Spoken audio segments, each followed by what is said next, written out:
And here we have the Realme GT Neo 3T 5G. Lots of stuff. So just some short little things on the back here real quick. It's got the 80 watt super dark charger in here for quick fast recharging, a Snapdragon 870 with 5G, 120 hertz Amoled display E4 high quality panel, and it also has stainless steel vapor cooling to try and deal with some of the heat. So let's go ahead and take this out of the box, get the handy dandy unboxing tool. Let's get right in here. If I can anyway. There we go. Set that off to the side. Get the plastic wrap off of here.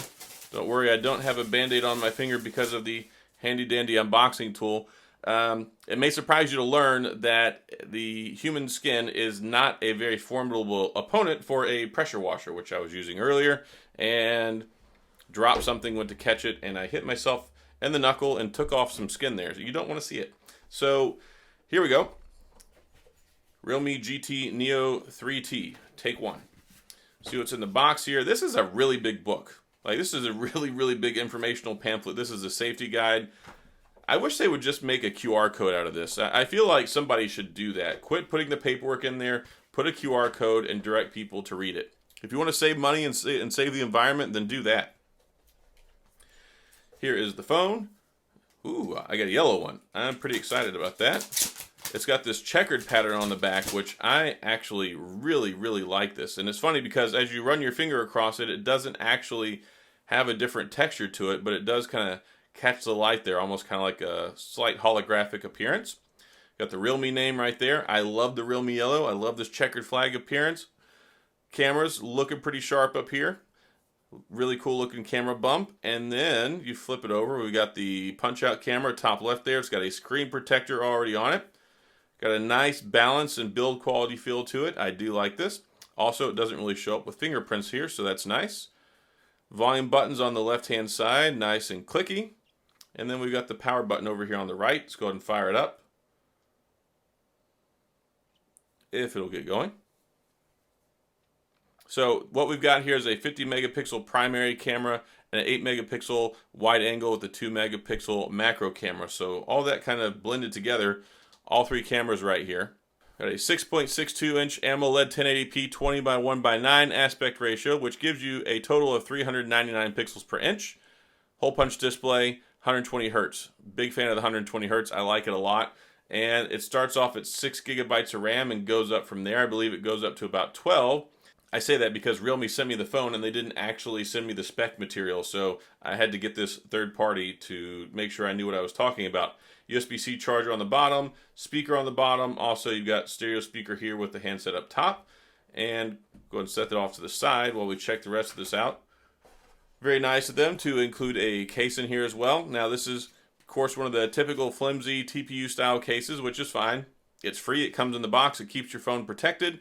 That's what we care about. So when you put these on, put the top in first. Makes life a little bit easier. They're so thin, the corners kind of bend in since it hasn't been used yet. There we go. And it kind of gives it a little bit of a dark shaded hue to it. Still, you can see that checkered pattern. Take the little QR code sticker off of there. What else do we got? So we got the charging cable, USB Type A to Type C. And then we've got this massive 80 watt charging brick, which is something that you can use internationally. I can't use it here. Sadly, I can't take advantage of that, but it does come in the box. So this is not something that's marketed or sold in the US, so that's not a big concern for them, I don't imagine. And then that's kind of a hollow space down there, but they did give us a SIM ejector tool. We will use this real quick, and we will see what the SIM tray looks like.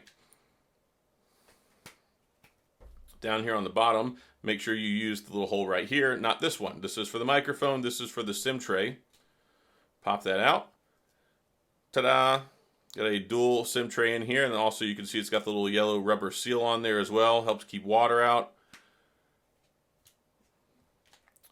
All right, put that back on there. It's got a 5,000 milliamp battery, which is very, very nice. And you've also got 128 gigabytes of storage to start with, goes up to 256. UFS 3.1 storage, so it's actually pretty fast on transferring the data and installing stuff, all that jazz. Has 5G, also 4G LTE. And it's got a optical fingerprint sensor underneath the screen, so that's also nice too. So now that we've gone through this, let me go ahead and get it set up and come back. We can talk about it a little bit more. So here we have the Realme GT Neo 3T. A lot of 3s, a lot of Neos, a lot of Ts in there. Solid looking phone, and I really like the way that it looks. I think it's got a nice, beautiful screen on it. It's got a flat display. It's not a curved edge. That's going to make some people happy.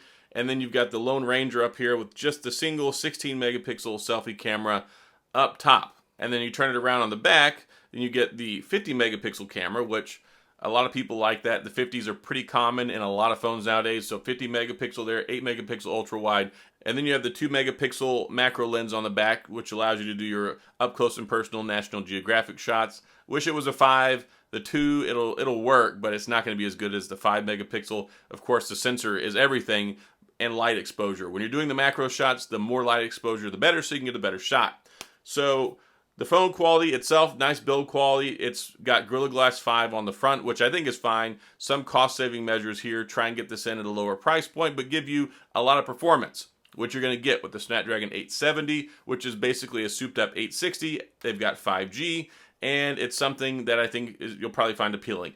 Ever since we've got into the 860 category of Snapdragon processors, really hasn't been a bad chip. I mean, the 888 had some problems with heat. Yes, when I say not a bad chip, I mean performance-wise, because there's so much power now, they work so well. It's not like before with like the Snapdragon 808, the 810, the 821, the 835. They had some hiccups, but of course we were at a different place back then. Much bigger processors, nanometer size-wise. Now they're much more narrow, much thin, much more powerful. It's hard to get a bad phone nowadays. So Android 12 is running their Realme UI on here. No Android 13 yet. You got a nice bright screen. You've got the stereo speakers. No headphone jack, which is something that I kind of expect out of pretty much every phone nowadays. Also no SD card storage. Another thing that's kind of missing that was a thing of the past that we used to rely on. A lot of people don't necessarily rely on it anymore. 128 baseline storage, minimum 6 gigs of RAM. Mine is the 8 gig of RAM 256 model, so extra storage there that I've got and a little extra RAM. It is a gorgeous looking phone. I really like what they've done here. Realme has done a great job making some fabulous looking phones, especially over the last year or two. You've got a big 6.62 inch display, 120 hertz refresh rate, which I appreciate. I love the smooth scrolling. It's great when you're using the phone, especially when you use it a lot. Like if you use the phone a lot, you really notice that 120 hertz. If you don't believe me, go into the settings after you've been using it for a few days and turn it down to 60. It won't last long. You will go right back to 120. And it's set up out of the box on the adaptive automatic resolution, where it kind of bounces back and forth on the refresh rate to give you better battery life. And for the most fitting setting, you don't always need the extra stuff on there. Sometimes it's better to save the battery, but that's a decision you can make by changing it in the settings. So everything you need in here. You've got a decent camera experience. This is not a review. I'm not going out and taking a bunch of pictures. This is just an unboxing, first impressions. But we will show off the selfie camera so you can see what that looks like. So I will take a picture of myself and we will see what that looks like.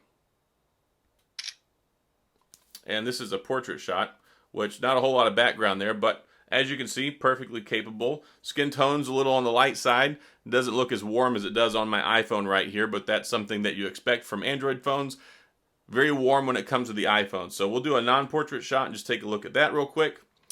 This should be perfectly good for your TikTok and your Instagram and all that great stuff. We'll do a side photo like this. I also have a lot of white light in here too, which is my preference for recording. So it's definitely not a bad picture. Resolution, sharpness wise, the detail looks there. Of course, this is not a substitute for an actual review of the camera. You'll have to see that later. USB-C charging comes with the 80-watt charger in the box. If you're international and you can use this, that's going to be something great for you. It's useless for me here in the States, but that's okay. I've got plenty of other chargers.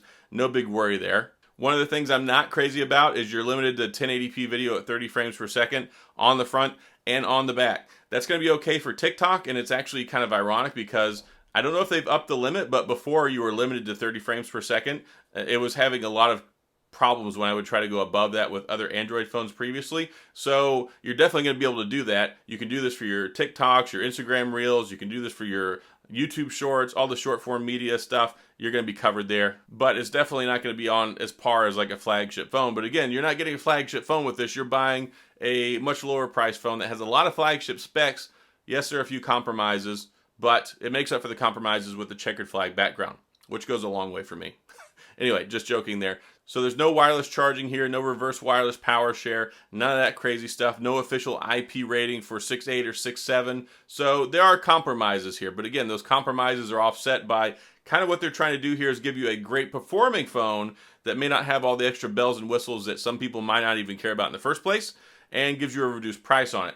But the phone itself, solid in the performance area. You got the stereo speakers, you got the big beautiful screen. It's got a high quality Amoled panel. That whole E4 thing we saw in the box here means it's a super high rated panel, high quality panel. It's running Android 12 and it should get Android 13, it just doesn't have it yet. When it comes to the biometrics, you're loaded out there as well. You've got the under the screen fingerprint sensor. It's an optical one. It's not like using the Pixel 6 phones. It works really well. It's consistent, it's reliable, it's fast. So you got all that going for you. And then you also have facial unlock technology. See how quick that is? There we go. It's nice and fast. Like super fast, actually. So I love the biometrics on here. I like that it comes with the screen protector. I like that it comes with the case. I wish I could tell you what the price was. That would be something nice to tell here, but fortunately it's only an unboxing and first impressions video. They didn't tell me what the price was ahead of time, and I wish that they did, but unfortunately they did not. So you're going to find out what this is as it comes out. I'll have it posted at the top of the comment section. I will pin the link there so you can see exactly what the price is. So great phone here so far. I have had a little bit of experience with it, unboxed it, tested it out some, set it up, and it's another great offering, I think, from Realme. Realme makes some good phones. I've been working with them here recently because I went out to Mobile World Congress, met them there. They've been sending me some phones now. Just did the Naruto phone the other day, which I absolutely love. Another cool offering. I like the design. Some people are really going to appreciate that it has a flat screen. I know some people don't like the curved edge. I like the curved edge, but not on every phone. And this gives you kind of the wider real estate, and it makes for a really nice display experience. Snapdragon 870. I've tested out a lot of phones with this chip. It's got plenty of power on demand. You can play the latest flagship games. You get your 5G. That's something that's going to be questionable here in the US. I don't think the 5G is going to work in the US. You will get 4G LTE, and it will work with T-Mobile, Metro by T-Mobile, and Mint Mobile. But you're not going to work. It's not going to work with AT&T. Probably not Verizon either. So that's pretty much it. So that's all I've got on my unboxing and first impressions of the Realme GT Neo 3T. Kind of hard to say in conversation, but it's a sharp looking phone, comes with all the accessories in the box, high powered charging that's going to get you recharged quick, fast, in a hurry. Even though it does have a 5,000 milliamp battery, definitely no compromises there, and seems like a pretty cool phone. So that's all I've got. If you have any questions or comments, please go down to the comment section. I will get back with you. If you enjoyed the video, please hit the like and the subscribe button and the little notification bell if you want updates when new videos come out. And as always, thanks for being here. I appreciate you watching, and I'll see you guys next time.